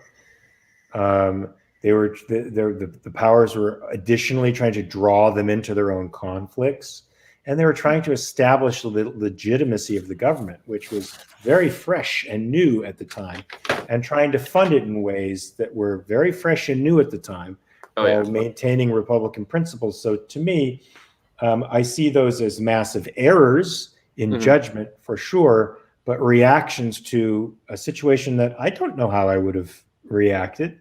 I feel like I'm a pretty consistent liberty guy, but if I have the English on the frontiers and the Spanish underneath me and the French, and all of them want a piece of me, and they're literally at my door, and they're agitating violence amongst the tribes to guerrilla hit my forts and installations everywhere. There's a state of war going on. It's a low-level state of war, but it's a state of war nonetheless, and I could see how you would respond with undue force in moments like that. Yeah. So it didn't take long, but let's say the Alien Sedition Act and the things that Adams put into place to try to protect his government from, I think, the French mainly. Those went out the window with Jefferson anyway. Yeah. They were done by his time.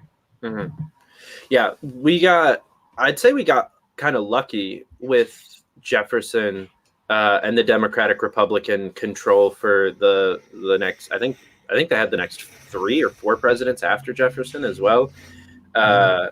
If Adams had been able to pick his successor, the way that a lot of times the country gets handed down to like a VP, it could have kept going down that trail from the start, and we could be in a much worse place than we are right now. But we had a nice 2 decades or so of small government controlled government that helped keep it down. War of 1812 kind of brought back a lot of what you're talking about, though, where there's legitimate reasons for some forms of tyranny to protect the society and to protect the country and to fight back against enemies, both foreign and domestic, right? Yeah, well, I don't know if they're legitimate, but I understand them. I certainly understand them. And because especially nowadays, from the 60s on, and even in the 20s, the communists and the anarchists who are agitating for political power in, are you all right, Johnny? In America, we're doing it through violence. And I think it's justified to investigate subversive organizations like that are lying and murdering people and bombing buildings. Yeah. And committing acts of terrorism. Yeah. We just need to have somebody investigating the groups within our own government that's doing all those things. Then we'll be good. Isn't that what isn't that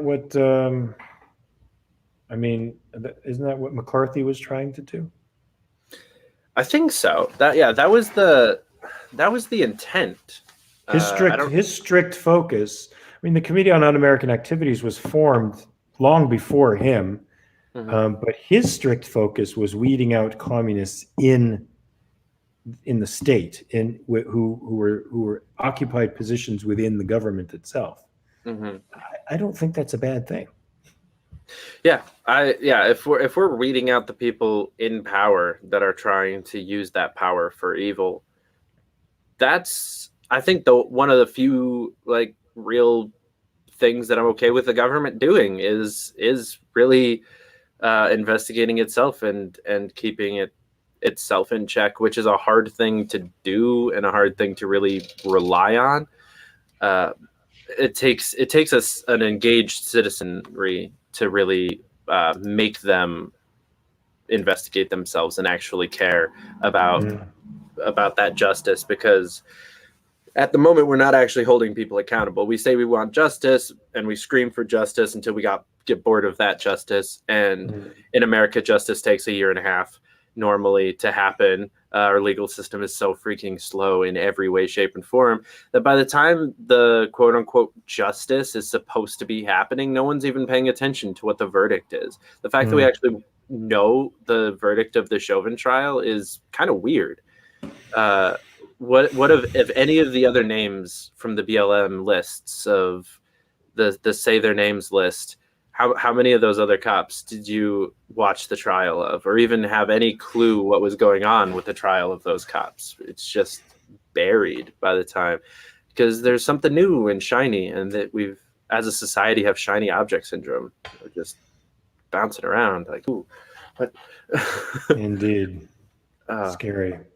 Yeah, it's I have hope for the next for the next generation, and for the people of yours and mine that are waking up. It seems to be in mass lately. I'm just finding so many new people that didn't understand any of this stuff a year and a half ago, that are just so into it. One of my best friends is going through a horrible research binge of all of the corruption, and it started out with just like healthcare corruption, and is now talking about like all the COVID stuff, and how they were hiding like ivermectin and the hydrochloroquine or whatever, and all of this stuff. And she's sending me links and articles and all this stuff, and like, oh my gosh, the government's terrible. And I'm like, yep, we knew that. Been saying that since we met. But she's getting there, and it's so much fun to watch. And it's so many of my friends, and even my parents and my grandparents and my friends from high school, that were just complete suckers for the state the whole time, that are starting to really wake up to that the duopoly is not representing them, that the government doesn't represent them, that you are violating 100 laws within the first like hour of being awake every day, and you don't even know it because there's just too many of them. Like, it's a slow process, but a lot of people are walking down that path right now, and it's really encouraging. I hope you're right. I don't see it. I see people drawing all the wrong conclusions from this COVID crisis. But maybe that's just in the establishment media, right? And maybe that's just the establishment trying to continue to push their agenda. Because I think the lessons are very clear from the COVID crisis, that it wasn't the virus that destroyed us, it was government that destroyed us. Government lockdowns destroyed our economy. Government trying to make up for the economy they were destroying is destroying us further down the road in ways that we can't even imagine right now. When those bubbles burst, it's not going to be a pretty sight. And when the inflation sets in, it's not going to be a pretty sight, especially for people at the bottom of the economic realm. They fucked up the delivery system of the vaccines for people. The only good thing was that they got out of the fucking way of the private sector, so that the private sector could put a drug on the market in record time, which shows me that, the times that the FDA arbitrarily keeps these drugs in testing mode is just that, arbitrary nonsense. We could have drugs out on the market immediately that could be helping us all. The government needs to be out of the drug delivery fucking process. They need to be out of the judging process. make it all private, and we'll all be better and healthier for the change. Mm-hmm. Yeah, there are a lot of people that I've seen wake up from this, and there's a lot of people that I've seen get scared more to sleep than they've ever been from this. Mm-hmm. And I've actually had this conversation a couple of times in the last few days of, is the trade-off worth it? Is it a net positive or a net negative in the end? Is it worth the people getting turned into more and more of sheep and turning into like just real life, I hate the fucking word Nazi, but like this just report your neighbors for random violations of little things that aren't even laws yet, is it worth that to have all of these other millions of people around the world get woken up? I'm still unsure. And I think it's going to be a couple of years before we figure out how much of an effect all of this actually had on us. Well, all it takes is 5%, right? 5% of active-minded people can change the discourses. I think the dominant discourse right now is being set by a small minority of people, of activists who've taken over our language and taken over our perspectives, and they're steering them. And during the Bolshevik Revolution, the Bolsheviks weren't the majority party. They were a small group of very radical human beings with a lot of passion. If we could get 5% of those passionate people on our side, we can change the world. Mm-hmm. Yeah, it's an encouraging thought. I am encouraged by how many more people like that have been joining this movement. I think the Libertarian Party and the liberty movement in general has been very much full of intellectuals and economists and authors and very, very brainy people who don't know how to communicate very well at all. Right. And so we didn't have that fiery passion that the Bolsheviks did. Ron Paul is the closest we've come. Is like 70-year-old dude from Texas is the closest we've come to like that young fiery passion of the Bolsheviks. Dave Smith gives me some hope. He's got a lot of that energy. The comedian. Yeah, he's him and I have become friends over the last couple of months, and he gives me a lot of hope for that because he's got that fire. I don't know how all of the country is going to respond to that fire necessarily. I think it might be a little too much, but that's the problem that we have as a party is we and the main fight that we're having is between, do you have that firebrand who's going to piss off 2/3 of the country, but really like grab onto that other third?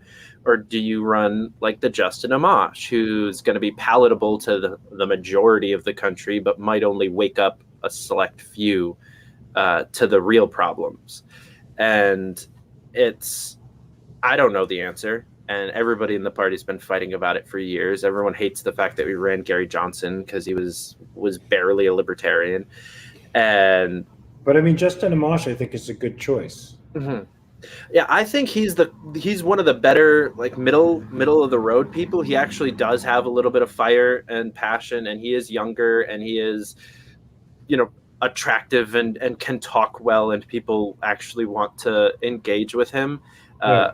Better than a vast majority of our previous candidates. There are a lot of people that think that he's still too soft. And I don't know that I still don't think that he has quite the level of fire that we're talking about that really brings about societal change. I think Justin Amash is the best choice for the Libertarian Party in 2024 if their goal is 5 or 10%. If their goal is to help down ballot candidates and build up the party and not win and not make and not actually have a revolution in that year, then I think Amash is by far the best choice. I just don't know if he's going to change the world. You know, I don't know if he's quite got that.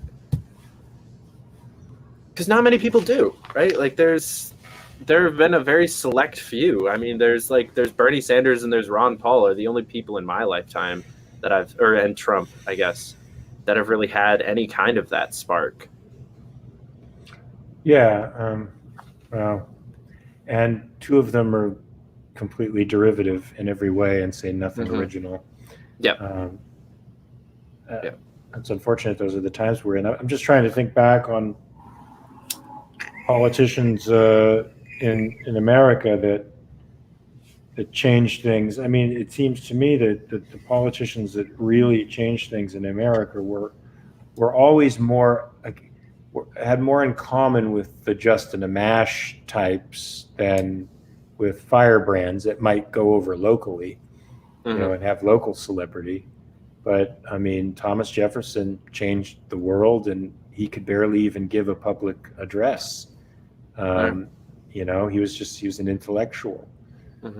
Thomas Paine changed the world, but he wrote. I don't know if he spoke, but his words. We need somebody like a Thomas Paine to be a firebrand, while you have the more quote unquote conservative folks out there delivering the message in person. There's nothing I would say firebrandish about Washington, but he held the republic together. And I wouldn't say Lincoln was a firebrand, but he was eminently sensible and rational, and it came out in everything that he said. It was clear about that he thought deeply about everything that he said. So, I mean, firebrands to me firebrands work in times that are ripe for demagogues, right? In really unstable, fucked up places, the firebrand rises up and sort of demagogues the rest of the society into following him. In a society like ours, it's supposed to subordinate violence and force to reason. It's the rational guy that rises to the top and makes the most sense. And if I look at periods in our history they seem to be punctuated by that type. Even somebody like a Roosevelt, who became sort of a father to the nation, was a balance in image, at least, of thoughtfulness and calm and stability in a storm. That's not the way he really was, but that's the image that he projected. Right. So I don't think firebrands go very well. I think Trump is rare, but it's a phenomenon that's occurring because we're becoming more populist. We're losing our sense of democratic republicanism, constitutional bindings, and throwing all in for democracy. And the more we do that, the more you're going to get firebrands. Now, you know, I'd say Amash. Who's the girl? There's a girl that's just asked me to sort of help with this. Jess Mears? Jess! Yes. Yeah. Yes. I love her. She's really, really awesome. She's trying to get Justin and Gabbard Gabbard together. I would definitely vote that ticket. Now, to me, the firebrand is the vice president. She's awesome. She's an ass kicker. Oh yeah. I've worked on probably 30 campaigns now, and with like different, like various levels of interaction with the candidate. I've never worked with anyone easier to work with or to work for than Tulsi Gabbard. She was a dream candidate for somebody that works campaigns. She doesn't piss anybody off, just like justifiably, at least. You know, she's not. She picks her battles so well. She picks her words so well. She's so well spoken that she may even be a better presidential candidate than Justin Amash, and maybe Justin could be the vice presidential candidate. I love the idea of the two of them together. I've been fighting for that since I was talking to Tulsi about having Amash as her running mate, and been trying to do that since we thought maybe there would be a Democratic ticket. Honestly, I didn't really think that Tulsi was ever going to win the nomination. I felt like I was working on a libertarian campaign, even though I was in the Democratic Party. Right. We were fighting for 5% from the beginning, I feel like. But yeah, I'm very, very happy about the idea of that ticket. I don't know if either of them are going to do it. That would Tulsi be seems, unfortunate because this yeah. is the time, unless they think Trump is going to try to make a comeback and they don't want to get involved in that drama. Yeah. But I do like what you said about Jefferson and Payne, because I actually very much agree. I think that I think like Dave Smith helps Amash a lot better if Amash is the candidate and Dave Smith is a comedian pundit surrogate helping push him than if Dave Smith is the candidate and Amash is some pundit talking head. Like the relationship just works so much better the opposite way, where you have the politician doing the politics and then you have the comedian doing the comedianing, and because Dave Smith is so much better of a pundit than Amash I think will ever be. And that's fine. Like, that's their own skills. Amash writes legislation better than Dave Smith does. That's an okay thing. So yeah, I definitely agree. I like that dichotomy with Jefferson and Payne. That's good. Yeah. So before we wrap up, I want to give you a chance to tell people how they can help get involved with the Capitalist Party or with anything else that you're working on. And you can just go to the AmericanCapitalistParty.com, and we're slowly building up an interactive website there so that eventually we'll be producing content for it. The guy who was supposed to do it sort of disappeared. So whenever he comes back, we're actually going to be revamping that page and improving it, adding articles and authors and making it a real interactive page. I just don't have time to do it now because I'm working on a show in Pittsburgh called The Rust, which is a really good piece for Showtime. And you can get me on Mark R. Pellegrino as on Twitter if you want to argue with me about politics, libertarianism. I'm all for arguing. I love it. Just don't be a dick, and we're fine. And I also have an Instagram, but it's not political at all. It's a space for my dogs and my cats. Oh, nice. But I have almost twice as many followers on that. So, and some people think it's a different person because I'm so wildly activist on my Twitter feed. Oh, and I'm also starting a philosophical series called Reality Check. I just released the first episode of it on, you can see it, it's pinned to my Twitter profile. Watch it. It's only 5 minutes. It won't hurt you too bad. And I plan on doing I'm doing a bunch of other things too. So hopefully some of these other things pop. That's awesome. Yeah. I think it's funny.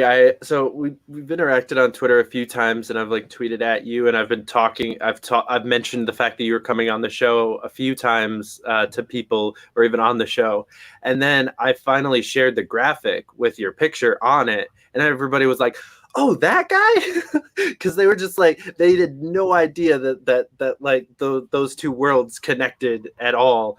Oh, wow.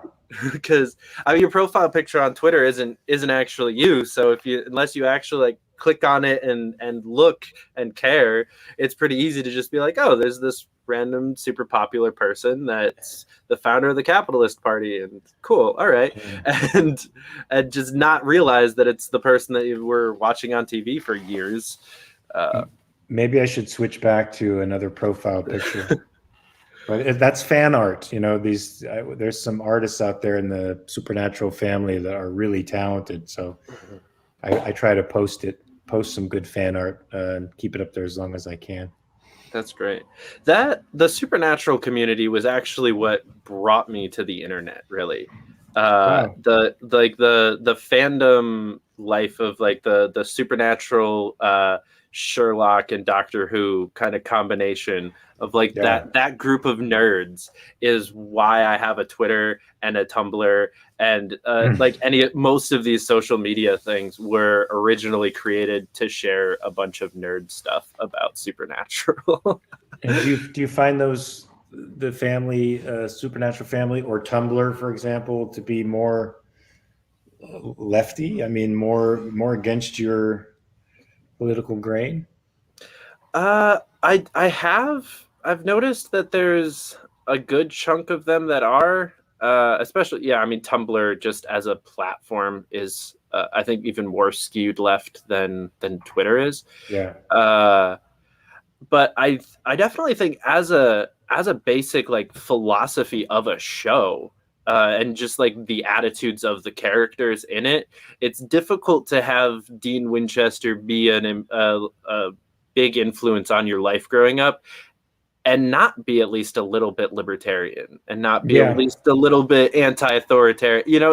It's I kind of agree. difficult to be that, and they're always running from the cops, and the government's never really the good guy in that show for Right. any reason. So I think it helped me move into that direction growing up, and I think I see that a lot with other people that I do interact with online when the worlds cross and I get to talk to the other nerds about my political opinions. There is definitely a big crossover between those.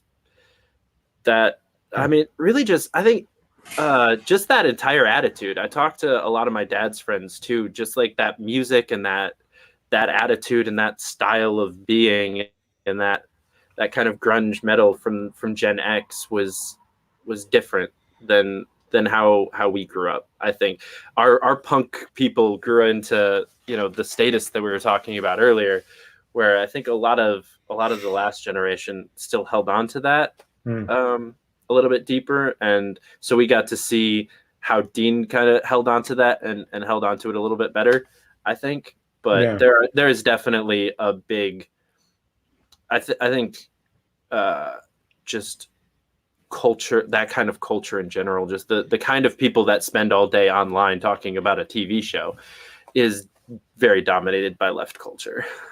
Right. But That's interesting.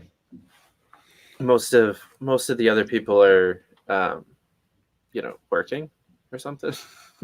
Whatever that is. Whatever that is. But well, Mark, I just thank you so much for coming on the show. This was awesome. Thanks for having me. Yeah. And guys, thank you so much for watching. We'll be back here actually in a little bit. There's another episode today for our 1-year anniversary special with Harrison from Free Speech Media. So that's going to be a good time. Come back at 2:00 for that. But until next time, keep up the fight. My mouse